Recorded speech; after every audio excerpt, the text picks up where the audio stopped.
Hi hello friends, welcome back to our YouTube channel. Indian నేవీలో 1110 civilian ఉద్యోగాల భర్తీకి భారీ నోటిఫికేషన్ రిలీజ్ చేశారండి. దీంట్లో వచ్చేసి 10th క్లాసు, ఇంటర్, డిగ్రీ మరియు ఐటీఐ ఏ క్వాలిఫికేషన్ ఉన్నా పర్వాలేదు, అందరికీ ఒక మంచి అద్భుత అవకాశం అని చెప్పుకోవచ్చు. దీనికి మాత్రం మీరు జూలై 18th అప్లై చేసుకోవాలి, ఓకేనా. దీనిలో చాలా రకాల పోస్టులు ఉన్నాయండి. అంటే ఒకటి ఇది అని కాదు, ఎంటీఎస్, ఎల్డీసీ, అలాగే తర్వాత ఫైర్మెన్, తర్వాత కుక్, తర్వాత పెస్ట్ కంట్రోల్ వర్క్ అని ఇలా చాలా రకాల పోస్టులు ఉన్నాయి. కాబట్టి మన ఈ వీడియోలో ఏంటిదంటే ఏ పోస్టుకి ఎవరు అర్హులు, దీనికి ఏజ్ లిమిట్ ఎంత, ఎగ్జామ్ ప్యాటర్న్ ఏంటిది, సెలక్షన్ ప్రాసెస్ ఏంటిది, ఏ విధంగా అప్లై చేసుకోవాలి అనేది పూర్తిగా చెప్తానండి ఈ వీడియోలో. ఈ వీడియోని మాత్రం చివరి వరకు చూడండి, అప్పుడే మీకు ఒక క్లారిటీ వస్తుంది. ఏ పోస్ట్కి ఎవరు ఎలిజిబుల్ ఏందనేది మీకు ఒక క్లారిటీ వస్తుంది, ఓకేనా. అలాగే ఇలాంటి జాబ్ నోటిఫికేషన్లు మరియు ప్రిపరేషన్ టిప్స్ కోసం మాత్రం మా ఛానల్ని సబ్స్క్రైబ్ చేసుకోండి. అలాగే మీ ఫ్రెండ్స్కి కూడా షేర్ చేయండి, బెల్ ఐకాన్ని యాక్టివేట్ చేసుకోండి. మీకు నేను ఎప్పుడు ఛానల్లో అప్డేట్ చేసినా కానీ మీకు ఒక అప్డేట్ నోటిఫికేషన్ రూపంలో వస్తుంది, ఓకేనా. ఇంకా వీడియోలోకి వెళ్దాం ఫ్రెండ్స్ మనం అందరం, ఓకేనా. Indian navy, government of India, ministry of డిఫెన్స్ల కింద వర్క్ చేస్తుందండి. ఇది ఇండియన్ నేవీలో వచ్చేసి సివిలియన్ ఎంట్రన్స్ టెస్ట్. ఇది INCET Indian navy civilian entrance test అంటారు దీన్ని. ఇది 01/2025 అంటే 2025లో మొదటి నోటిఫికేషన్ అండి వాళ్ళ తరపున, ఓకేనా. అది సివిలియన్కి సంబంధించింది.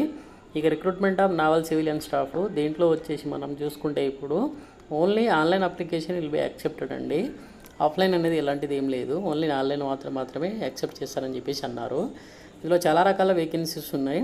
స్టాఫ్ నర్సు, తర్వాత చార్జ్మెన్ నావల్ ఏవియేషను, తర్వాత ఇది general central services group B non gazetted కింద, తర్వాత chargeman electrical, chargeman electronics and gyro, తర్వాత chargeman weapon electronics, chargeman instrument, chargeman mechanical, తర్వాత చార్జ్మెన్ హీట్ ఇంజన్, తర్వాత chargeman mechanical systems, chargeman metal, తర్వాత chargeman ship building, తర్వాత chargeman millwright, తర్వాత chargeman auxiliary, తర్వాత chargeman REF and AC, chargeman mechanics and mechatronics, తర్వాత chargeman civil works, తర్వాత chargemen machine, chargeman planning production and control, తర్వాత assistant artist retoucher, తర్వాత pharmacist, తర్వాత cameraman, తర్వాత store superintendent, తర్వాత ఫైర్ ఇంజన్ డ్రైవర్, ఫైర్మెన్,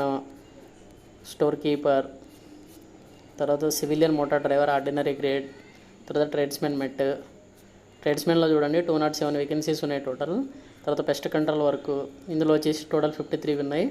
తర్వాత బండారి, తర్వాత లేడీ హెల్త్ విజిటర్, తర్వాత మల్టీ టాస్కింగ్ స్టాఫ్ మినిస్ట్రియల్, దీనికి వచ్చేసి 94 వేకెన్సీస్ ఉన్నాయి. తర్వాత మళ్ళీ మల్టీ టాస్కింగ్ స్టాఫ్లో వార్డ్ సహాయిక, ఓకేనా, అందులో ఆ రకం పోస్టు, దానికి 81 వేకెన్సీస్ ఉన్నాయి. తర్వాత మల్టీ టాస్కింగ్ స్టాఫ్లో డ్రెస్సర్కి వచ్చేసి 2 వేకెన్సీస్ ఉన్నాయి. తర్వాత మల్టీ టాస్కింగ్ స్టాఫ్లోనే ధోబీ అని చెప్పేసి ఉంటుంది, 4 వేకెన్సీస్ ఉన్నాయి. మల్టీ టాస్కింగ్ స్టాఫ్లో తోటమాలి అంటారు కదా, అది. మల్టీ టాస్కింగ్ స్టాఫ్లో బార్బర్, తర్వాత డ్రాఫ్ట్స్మెన్ కన్స్ట్రక్షన్, ఇలా మొత్తం దాదాపు 1110 వేకెన్సీస్ ఉన్నాయండి, ఓకేనా. ఇదండి దీనికి సంబంధించింది. చాలా రకాల వేకెన్సీస్ ఉన్నాయి కదా. ఇప్పుడు మనం దీనికి సంబంధించిన ఏజ్ లిమిట్ అవన్నీ క్లియర్గా చూసుకుందాం. ఇప్పుడు ఒకసారి మనం ఏజ్ లిమిట్ కనుక చూసుకుంటే స్టాఫ్ నర్స్కి వచ్చేసి 45 ఇయర్స్ వరకు అప్లై చేసుకోవచ్చు అండి. తర్వాత చార్జ్మెన్ నావల్ ఏవియేషన్కి వచ్చేసి 18 to 30 ఇయర్స్, చార్జ్మెన్ అమ్యూనికేషన్ వర్క్షాప్కి వచ్చేసి 18 to 25, chargeman mechanic, chargeman ammunition and ఎక్స్ప్లోజివ్కి 30 ఇయర్స్ కంటే బిలో ఉండాలి, 30 ఇయర్స్ దాటకూడదని చెప్పేసి అన్నారు. ఇక chargeman electronics, weapon, instrument, mechanical, heat engine, mechanical system, metal, ship building, వీటన్నిటికీ 18 to 25 ఇయర్స్. చార్జ్మెన్ మిగతా వాటికి అన్నిటి కూడా 18 to 25 ఇయర్స్, ఓకేనా. తర్వాత వచ్చేసి ఆర్టిస్ట్ రీసెర్చర్ 20 to 35 ఇయర్స్ వరకు అండి. ఆర్టిస్ట్, అసిస్టెంట్ ఆర్టిస్ట్ అయితే వాటికి 20 to 35 ఇయర్స్ వరకు అప్లై చేసుకోవచ్చు. ఫార్మసిస్ట్ 18 to 27, కెమెరామెన్ 20 to 35, తర్వాత store superintendent 18 to 25, fire engine driver, firemen 18 to 27, store keeper, civil motor tradesmen met, pest control worker, Bandari, వీటికి 18 to 25 years. Lady health విజిటర్కి వచ్చేసి 45 years అనేది దాటొద్దు. తర్వాత relaxable up to 50 years of MNS officer వాళ్ళకి మాత్రం 50 years అనేది దాటకూడదని చెప్పేసి అన్నారు. ఇక మల్టీ టాస్కింగ్ అన్నిటికీ 18 to 25 ఇయర్స్, డ్రాఫ్ట్మెన్కి 18 to 27 ఇయర్స్, ఓకేనా. ఎడ్యుకేషన్ క్వాలిఫికేషన్ అనేది సపరేట్గా ఉంటుంది దీనికి. స్టాఫ్ నర్స్కి అయితే 10th క్లాస్తో పాటు హాస్పిటల్లో ఉన్న ట్రైనింగ్ తీసుకున్నట్టు ఒక సర్టిఫికేట్ ఉండాలి.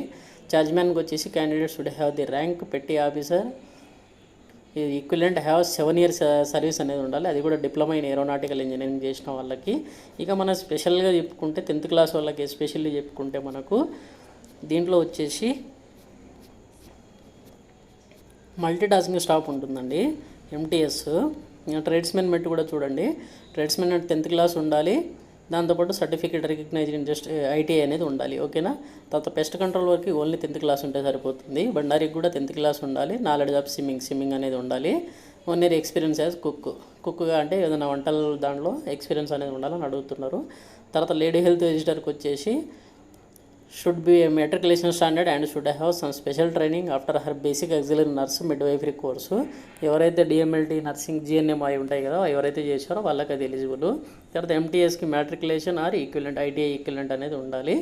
తర్వాత మిగతా అది అంటే ఓన్లీ మినిస్ట్రియల్ కింద వర్క్ చేసే వాటికి మాత్రం 10th లేదా ఐటీఐ ఉంటే సరిపోతుంది. మళ్ళీ ఇప్పుడు ఎంటీఎస్లో చాలా రకాలు ఉన్నాయి కదా, సఫాయి వాళ్ళ అని చెప్పి సహాయక ట్రస్సర్ అలా ఉన్నాయి కదా. మ్యాట్రికులేషన్ ఉండాలి, ప్లస్ దానికి సంబంధించిన రైల్వే ట్రేడ్ అనేది కంపల్సరీ ఉండాలి. ఓకేనా. ఇక డ్రాఫ్ట్స్మ్యాన్ కనుక చూసుకుంటే మనకు certificate and draughtsman mechanical are civil అనేది కంపల్సరీ ఉండాలి. ఇక నేచర్ ఆఫ్ డ్యూటీ, ఎవరి డ్యూటీ రెస్పాన్సిబుల్ ఏ విధంగా ఉంటుంది అనేది అందులో డీటెయిల్గా ఉంటుంది. ఓకేనా. ఇప్పుడు నెక్స్ట్ కనుక మనం చూసుకుంటే ఎగ్జామినేషన్ ప్యాటర్ను, దీనికి ఏజ్ రిలాక్సేషన్ కామన్ ఉంటుందండి ఎవరికైనా కానీ. ఎస్సీ ఎస్టీకి 5 years, ఓబీసీ వాళ్ళకి 3 years, పీడబ్ల్యూ వాళ్ళకి 10 years, ఎక్స్-సర్వీస్మెన్ వాళ్ళకి 3 years అలా సర్వీస్ అనేది రిలాక్సేషన్ కామన్ ఉండేది. ఎగ్జామినేషన్ ఫీజు అనేది ఎస్సీ ఎస్టీ పీడబ్ల్యూడీ ఎక్స్-సర్వీస్మెన్ అండ్ ఉమెన్ క్యాండిడేట్స్కి అయితే ఎలాంటి ఫీజు అయితే లేదు.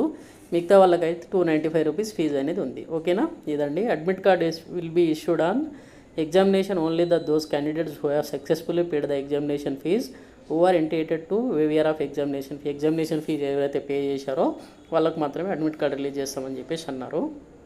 ఈ ఎగ్జామినేషన్ షెడ్యూల్ చూసుకుంటే the list of examination schedules are different states be made available in the online application form. అప్లికేషన్లో మేము ఇచ్చాము, మీరు అప్లికేషన్ చేసేటప్పుడు చూసుకోండి అని చెప్పేసి అన్నారు.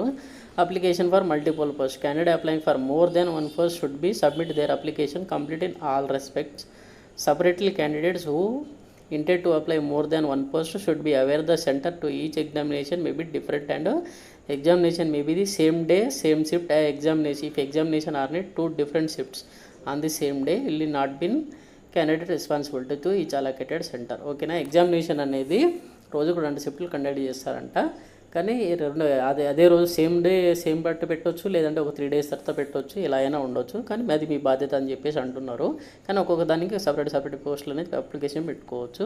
ఇంకా మోడ్ ఆఫ్ సెలెక్షన్ చూసుకుంటే స్క్రీనింగ్ అండ్ అప్లికేషన్ ఉంటుందండి. ఫస్ట్ ఎవరైతే అప్లికేషన్ తీసుకున్నారో ఎలాంటి ప్రాబ్లం లేకుండా వాళ్ళని ఫస్ట్ తీసుకుంటారు.